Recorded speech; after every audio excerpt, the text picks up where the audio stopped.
నేను ఒక 10 నెలల క్రితం ఇక్కడ ఆఫీసర్స్ ఎన్క్లోజర్లో ఎండి గారు ఉన్నారు అధ్యక్ష, వాటర్ వర్క్స్ ఎండి. 10 నెలల క్రితము మా దగ్గర ఒక 10 కోట్ల రూపాయల వర్క్స్ డ్రైనేజు స్టామ్ వాటర్ డ్రైన్లకు నేను అప్లై చేస్తే ఎస్టిమేషన్స్ ఇస్తే ఈ రోజు వరకు కూడా శాంక్షన్ చేయాలి. మీరు లక్షల కోట్ల రూపాయలు పెట్టేది ఎందుకు అధ్యక్ష? కాన్స్టిట్యున్సీకి ఒక 10 కోట్లు పెట్టి ముందు డ్రైనేజ్ వ్యవస్థ సరిగ్గా చేయండి. అది చేయకుండా మీరు 1,50,000 కోట్లు మూసీలో పెడతా అంటే దానికి ఏమన్నా అర్థం ఉందా అధ్యక్ష? ఒక్క కాన్స్టిట్యున్సీ ఏదైనా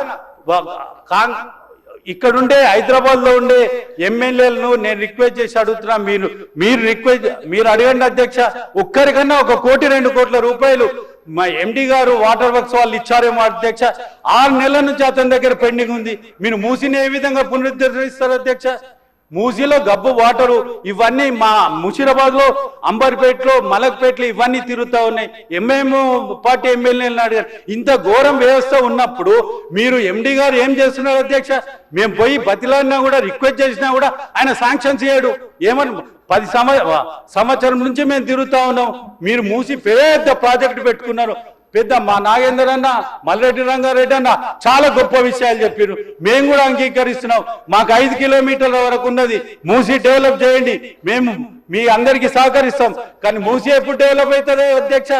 ఈ నాళాలన్నీ, ఈ మురికి నీళ్ళన్నీ, ఈ డ్రైనేజీలన్నీ మూసిలో కలుస్తాయి. ఆయన శాంక్షన్ చేయడు. మీ ద్వారా నేను ఈ రోజు రిక్వెస్ట్ చేస్తున్నా, తన దగ్గర 10 కోట్ల రూపాయల పెండింగ్ ఉన్నాయి, అవన్నీ శాంక్షన్ కావాలని మీ ద్వారా నేను కోరుతా ఉన్నాను. మంత్రి గారిని కూడా రిక్వెస్ట్ చేస్తా ఉన్నాను.